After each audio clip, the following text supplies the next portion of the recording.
Hi there, if you've just joined us, don't forget to subscribe and press the like button. You're here with us on the RSS with HD, and now it's Steve Darby.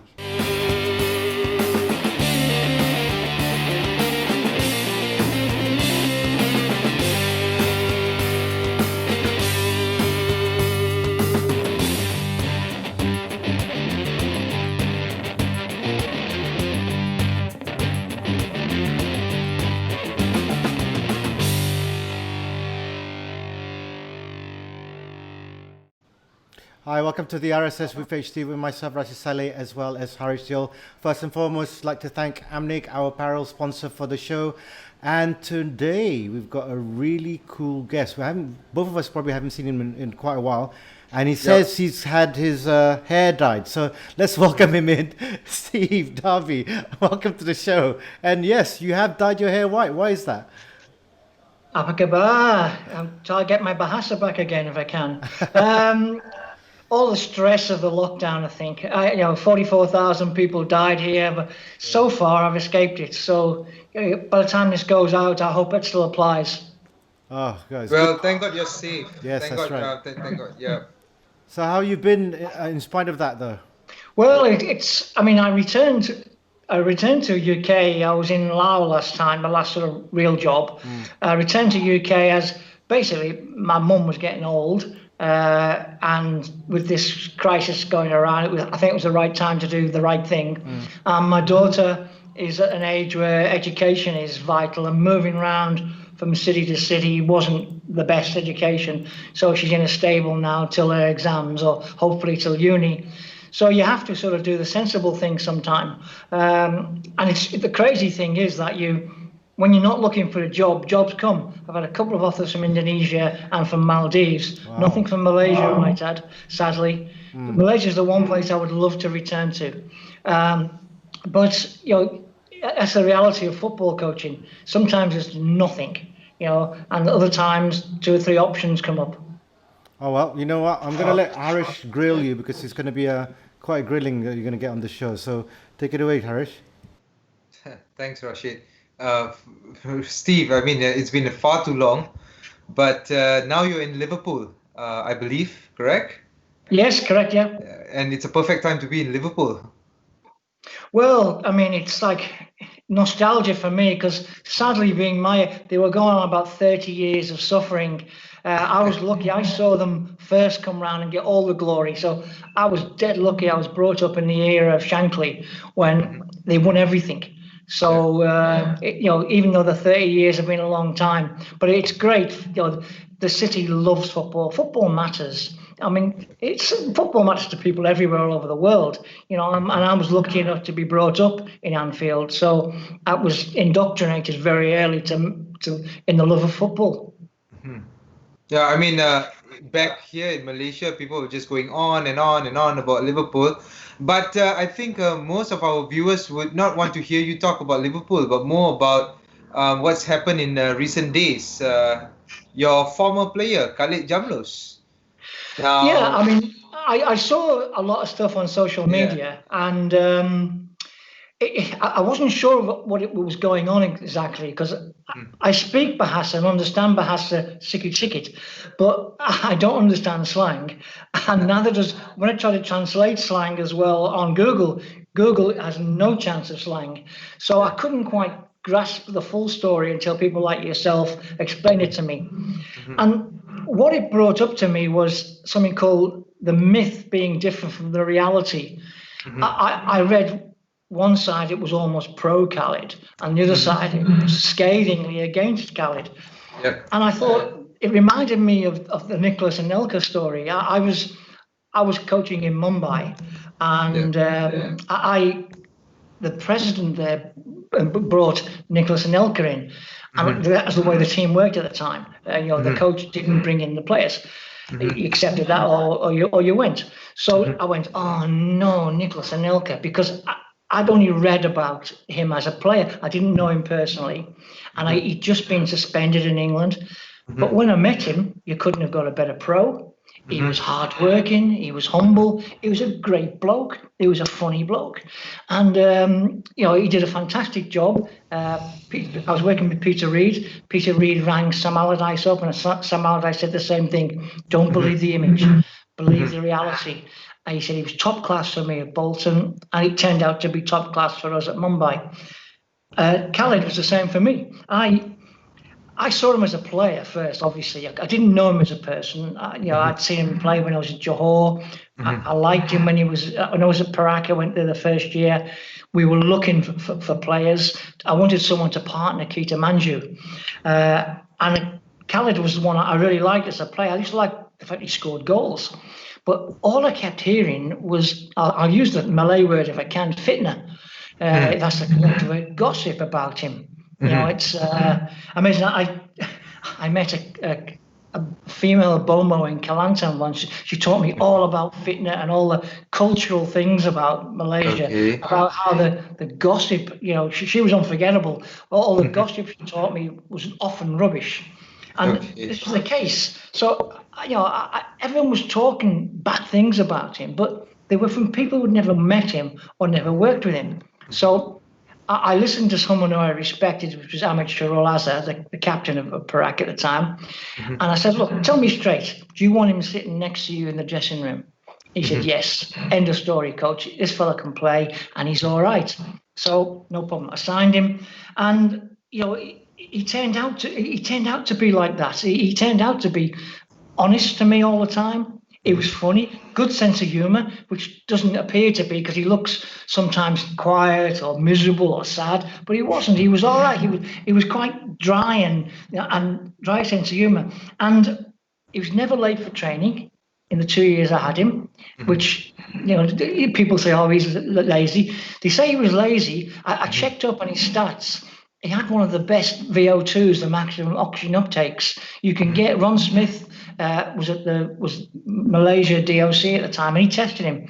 He said, fantastic engines. He worked hard. Now, what I think it was sometimes is if you play next to Keita Manju, you've got to look lazy because Keita ran everywhere. Keita was mad, But Khalid was often in the right place at the right time, which was a wonderful skill. And, let's be honest, he played 29 games for me and scored 15 goals. Now, he would have played more, but he was injured a lot. And I had a great physio, and there were genuine injuries. He wasn't cheating, and he got injured because he got kicked because he was brave. And now that's what, to me, bravery is. You often hear about brave players who get stuck in and tackle. Well, sometimes there's brave players who actually get tackled. And he was one of those lads who got into the box, got kicked, got battered. To be honest, didn't get up and get angry, just stood up, got on with the job. But Steve, go on. That's the past. Yeah, that's like what, close to 2 decades ago. Oh, I'm not that old, mate. About 15 years ago, perhaps. 12 years ago. 12. Okay. It's still a while back. Okay. Yeah, that was then. Now, here's the thing, Steve. Here's when you were a young journo. Yes, I was. Yeah. And I'm still young. Anyway.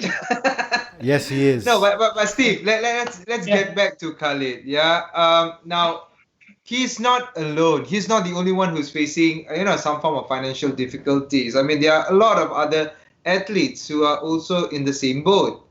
What makes him so special that, suddenly we see an outcry and we see... I interviewed him to give him his right of say because that's what a journalist is supposed to do. But I didn't agree with certain things he said, like, he had to find milk for his children. Now, that's something that we all have to go through. Do you think that he failed to plan his life journey after sports? Yeah, I think it's a valid point. I mean, obviously, I wasn't sort of cognizant of all the stuff going on in the interviews. But I think it brings up a bigger issue as well, I think. I can only speak for footballers, but I do know that in other areas, similar things have happened. Firstly, 2 things that often happen in Malaysia. Players don't get paid on time. And whether we like this or not, even it's now... It's still a problem. It's still exactly right. Still a problem. And it is a problem because you know what the problem leads to. The problem leads to match fixing, to Kelong. Because that's, if you haven't been paid for 3 months, and as you say, you've got kids and you've got to find the milk, whatever, then that's when the bookies will get you. So anyone that doesn't think that's part of it is naive and is hiding and kidding themselves.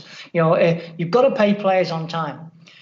But what another issue it brings up, I think, is the education of players. I think that's very, very important that we, and I say we, as footballers or as football people, have a responsibility to educate young players. Often these lads, and I'll be honest, we say lads in Malaysia because that's the reality, the lads are pros. In Europe now, it's becoming girls as well, and in Australia, in the USA. We have a responsibility to educate them, because I remember there was lads in Malaysia, I paid them monthly, and at the end of the third week, they were broke, and they wanted an advance on their money. And it was down to bad planning. Now, I tried. I think I would say things to players like, don't buy a car, buy a house. You've got this money now. But isn't that the trend? The first thing you do, the first paycheck, you buy a fancy souped up, car. Well, it seems to be a Malaysian thing or a Singapore thing. I had the same problem in Singapore. But, I mean, Singapore is possibly a bit different. I had people like Adi Iskandar and Subramanian, and they were investing in property. I had other players who were going out and buying cars and you know how much cars cost in Singapore, who were doing that. Now, I felt I had a responsibility to them as their coach to say, look, try and do this with your money. But in the long run, it's their individual choice, as we know. And let's be honest, there will always be daft people. There'll always be daft footballers. There'll be stupid footballers, as there will be crazy journalists, whatever in life. There's always a block of people, no matter who you help, they won't take it. But yeah, I think. But Steve, in general, that's the thing that you hear about footballers here in Malaysia. It's like there's no planning at all. With a lot of footballers, you say a block, but it's in general, when they get that money, how many successful players have gone beyond football that you know of in Malaysia? How many that you can think of? I mean, in England it's different. I mean, they've got agents and you hear about the Paul Mercers, whatever, that have gone the other way. But in Malaysia, that seems to be the trend. What do you think? I think it's a fair criticism. Yeah, it's something I learned early. When I first came to the country in 1998, one of the first books I read was the Malay Dilemma by Mahathir, and that shocked a few people. A footballer reading that, But that was an eye opener to me, and the way he explained about the Malay culture, and he spoke about some of these things, and this is purely subjective, not objective. I had Chinese Malay lads in teams who went in Johor and in Perak, who almost had a better grounding in terms of the way they spent their money, the way they're educated. They went on after playing football to have careers and businesses.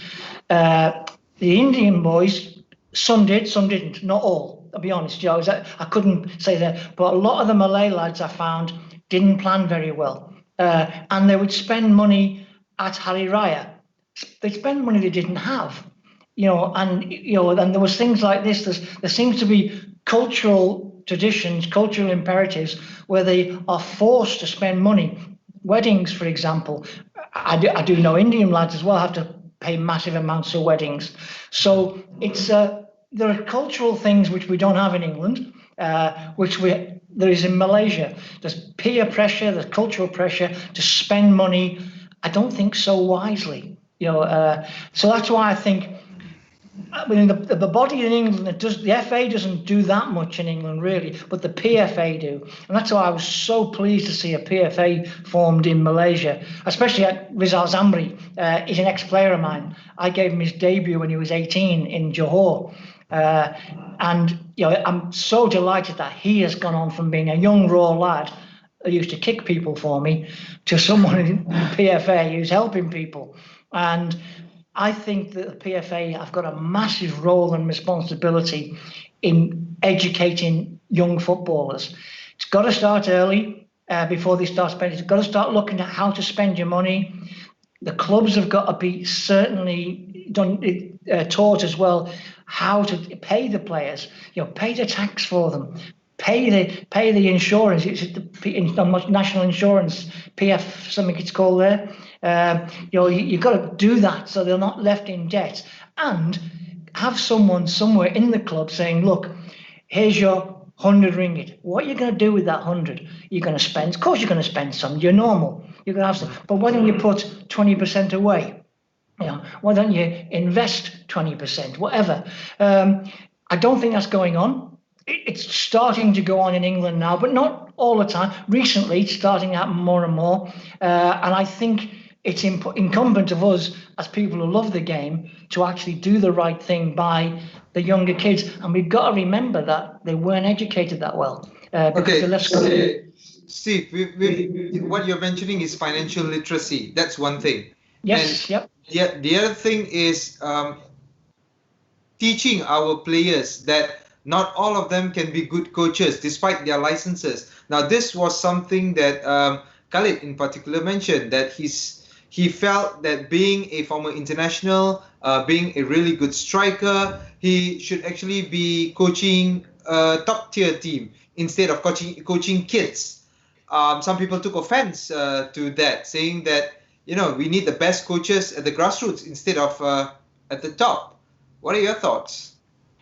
Well, yeah, I think I tend to disagree with Khalid there, in as much that if you follow that argument that the best players make the best coaches, Maradona should be the best coach in the world. But he isn't. And exactly, sadly he isn't. And there are other great examples of that where there's world-class players haven't gone on to do a great job. I don't know what the magic formula is, because I wish I did have it. I'd love to know what it is, but I disagree with Khalid there that you've got to work as a coach. It's almost a different job.